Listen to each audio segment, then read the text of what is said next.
The old man didn't flinch. That was the part that stayed with Calvin Merritt long after the whole thing was over, not what the young guys said, not even what happened after. It was the way Ernest Bellamy just stood there at the counter, both hands resting on the glass case, looking down at the row of rifles with the same quiet expression he might have worn checking the weather. Like none of it touched him, like he'd been somewhere far worse than a hardware store in Kenora, Ontario, and he had. Ernest Bellamy was 78 years old. He lived alone in a wood-frame house on the edge of town, the kind of place that looks like it needs work until you look closer and realize every board is exactly where it's supposed to be. He kept a garden out back. Potatoes mostly, some carrots, a row of garlic that came in thick every September. He drove a 1994 GMC pickup that he maintained himself. He went to the Legion on the second Friday of every month, sat at the same stool, ordered the same rye and ginger, and left before 9. He didn't talk much.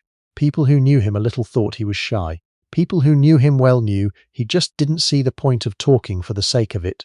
He had come into Westfield Outdoors that Thursday morning because his rifle scope had cracked.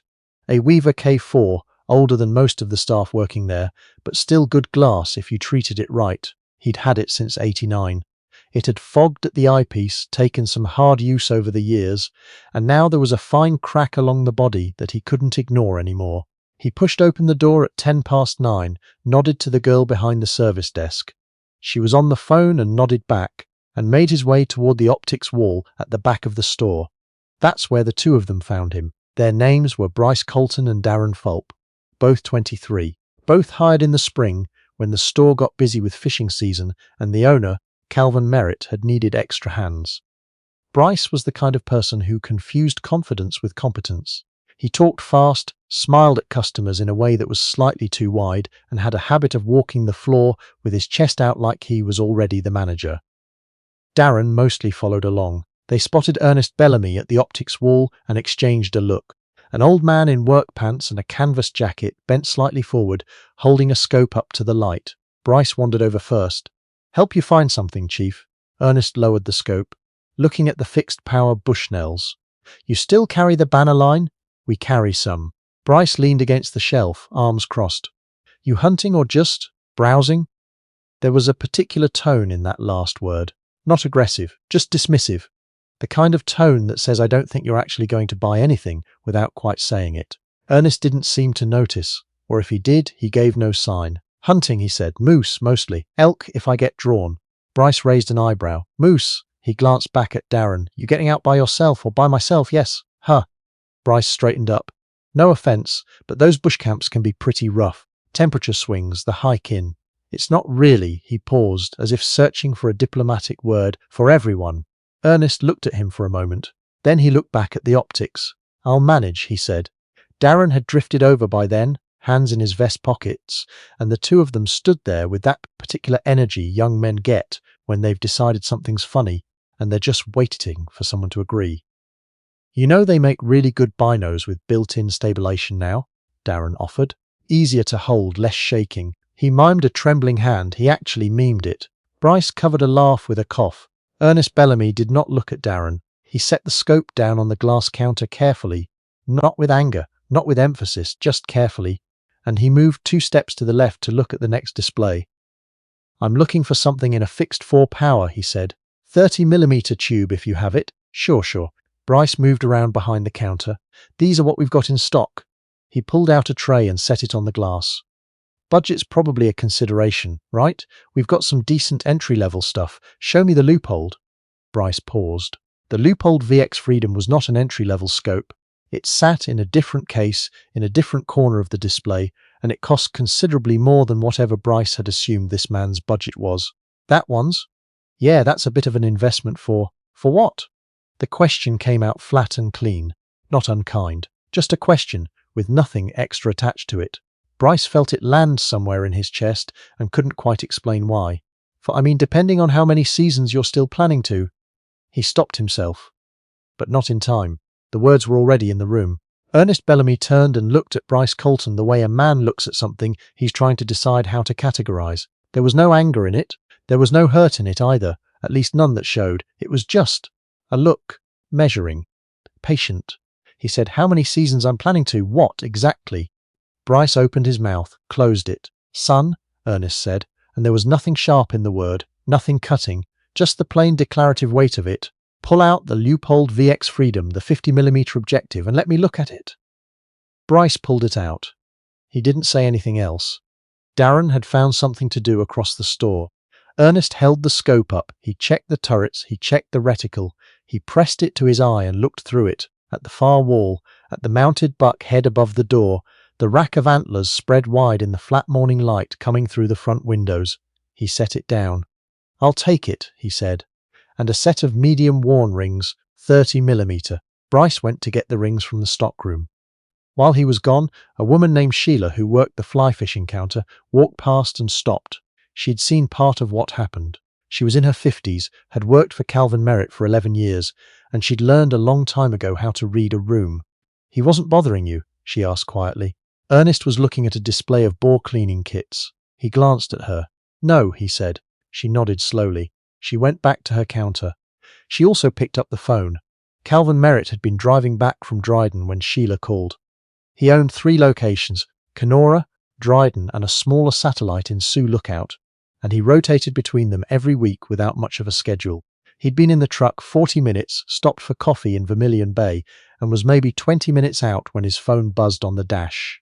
He listened to Sheila for about 90 seconds. He said, "Okay," and drove a little faster. He didn't know Ernest Bellamy personally, but he knew the name, in the way that people in certain circles know certain names, not from any announcement, not from any ceremony, but from the kind of reputation that gets carried quietly from person to person over decades, because the person themselves would never carry it. Calvin Merritt had been a reservist. 8 years, Queen's York Rangers, never deployed. He'd left before the big rotations to Afghanistan. He sometimes thought about that, the leaving, the timing, what it meant about him and what it didn't. He'd built his business instead. He was proud of the business, but there was a part of him that understood exactly what it cost other people to do what he hadn't. He pulled into the parking lot at 9:51. He sat in the truck for a moment. Through the front window, he could see Bryce at the counter and the old man standing across from him. He got out. The bell above the door sounded when Calvin pushed it open. Nobody paid particular attention. There were 4 customers in the store, a young couple looking at kayak paddles, a man with a kid at the ammunition wall, and the old man at the rifle counter. Calvin walked to the back. Bryce looked up and started to smile. "The manager's here, everything's fine," and Calvin didn't return it. He walked past him around the end of the display counter and he extended his hand across the glass toward Ernest Bellamy. "Mr. Bellamy," he said, "Calvin Merritt, I own this place. Thank you for coming in." Ernest took his hand. His grip was steady. He had large hands for his frame, the knuckles thick and slightly swollen the way hands get after 70 years of use. "Looking at optics," Ernest said. I heard you're taking the Leupold. Good choice." Calvin picked up the scope, turned it over once, set it back down. Then he looked at Bryce. Bryce's expression had changed. He wasn't sure exactly what was happening, but something in his chest had started to contract. "Bryce," Calvin said, in an even voice that was somehow worse than a raised one, "give me a minute with Mr. Bellamy." Bryce moved away from the counter. Calvin turned back and looked at the old man across from him, Ernest Bellamy, who was looking back at him with that same patient, level expression, not expecting anything in particular. "Mr. Bellamy," Calvin said, "I'm going to be straight with you. Sheila called me. She told me how my staff spoke to you this morning." He paused. "I'm sorry. That's not how this store operates. It's not how I operate. And it's not how anyone who walks through that door deserves to be treated." Ernest was quiet for a moment. "The scope is good," he said. "That's all I came for." "I know," Calvin said, "but there's something else." He reached under the counter and came up with a small framed photograph. It wasn't on display. He'd had it in the back office. He set it on the glass between them. It was a regimental photo. Soldiers in combats, somewhere flat and cold. On the back, in neat handwriting, the caption read, 1 PP CLI Bosnia-Herzegovina 1993. Ernest looked at it. "My older brother," Calvin said. "Sergeant Dennis Merritt. He served 2 tours. He passed in 2019, pancreatic cancer." He kept his voice level with what was clearly some effort.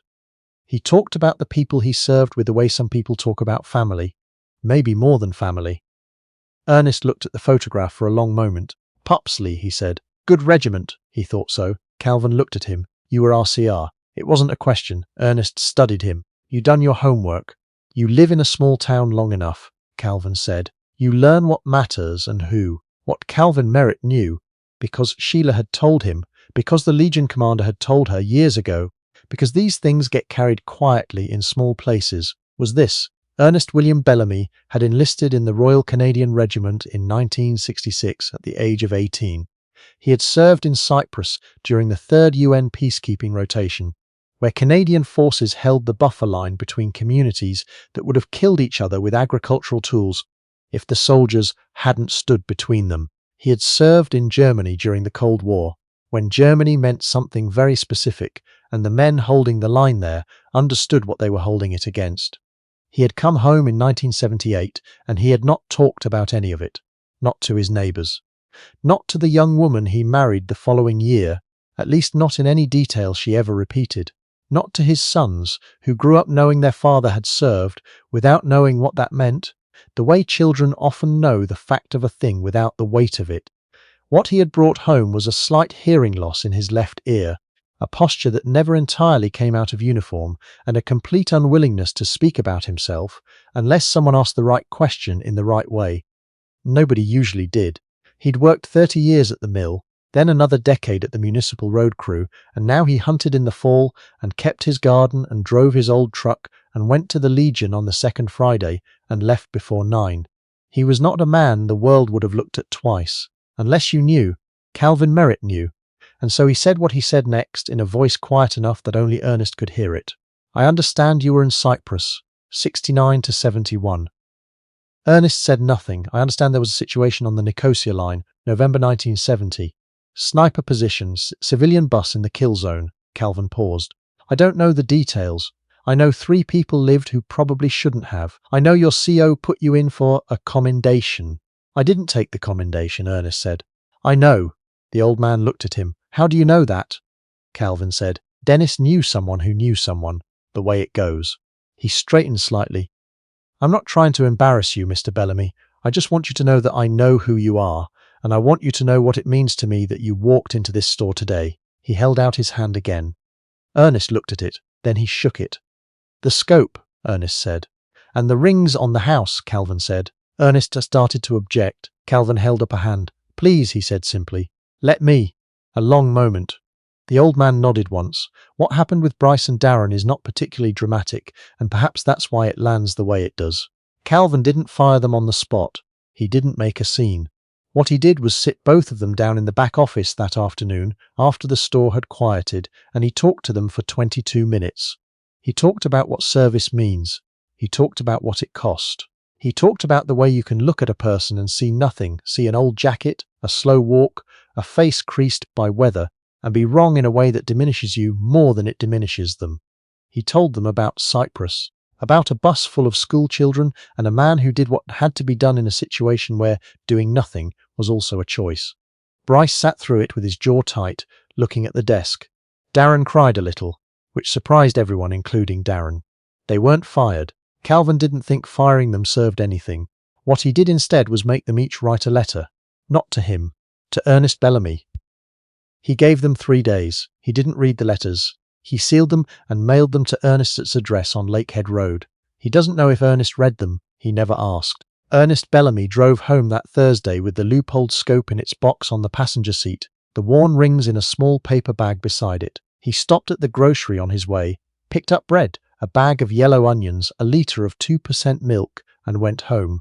He mounted the scope that evening at his workbench in the back room. He had a good set of torque drivers, a level, a Wheeler engineering lapping bar he'd owned for 15 years. He took his time. He did it right.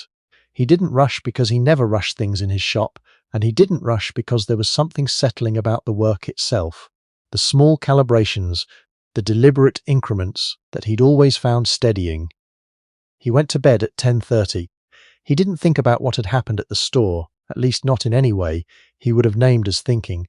But when he lay down and listened to the wind picking up off the lake, something in him that had been held at a particular angle for a long time felt, not softer exactly, but lighter. He was used to being invisible. He'd made his peace with it. A long time ago he'd decided that the things he'd done didn't need witnesses. They'd happened, they were real. The children on that bus had grown up and had children of their own and didn't know his name, and that was exactly how it should be. But there was something about being seen, even once, even briefly, by someone who understood the weight of it, that a man of 78 didn't quite know how to hold. He held it anyway. 3 weeks later, Calvin Merritt came out the back of his store in the early morning to find a case of garlic on the step. 8 heads, tight and firm, braided together on a short cord, the way his grandmother used to do it. No note, he took it inside. He held it for a moment in the flat fluorescent light of the stockroom. Then he set it carefully on his desk and went to open the store. The second Friday of November, Calvin went to the Legion. He hadn't been a regular. He'd gone a few times over the years, mostly for events, Remembrance Day, the odd regimental dinner. He didn't quite feel he'd earned it, honestly. 8 years of reserves and no deployment. He knew the men and women in that room had paid a different price. But he went. He sat down at the bar and ordered a rye and ginger, because he'd heard that's what the old man ordered, and he thought, irrationally, he knew that it might be the right thing. Ernest Bellamy was 3 stools down. He looked over when Calvin sat, said nothing. Calvin raised his glass. Ernest looked at him for a long moment, then he raised his. They didn't talk much that night. Exchanged maybe 30 words between them total. The game was on. Someone was arguing about the Leafs. A woman in a poppy blazer was going around collecting for the memorial fund. Around 8:45, Ernest Bellamy finished his drink, set down the glass, and put on his jacket. He stopped on his way to the door. "The scope shoots flat," he said. "I zeroed it at 100. It's good glass." Calvin nodded. "Glad to hear it." Ernest stood there another second or two. "You should come again," he said. "Second Friday." He walked out before 9. Calvin sat at the bar for another half hour, finishing his drink, not watching the game, just sitting with the warmth of that. There are people in this world who have carried things for 50 years without setting them down. Not because no one offered to help, but because they couldn't quite find someone who understood what they were carrying. They don't advertise it. They don't ask. They live their lives in the way of people who have learned that the world moves forward regardless, and that the best you can do is move with it and keep your own house in order. Every now and then, though, someone sees them, really sees them, and that changes something, small, quiet, permanent, in both directions.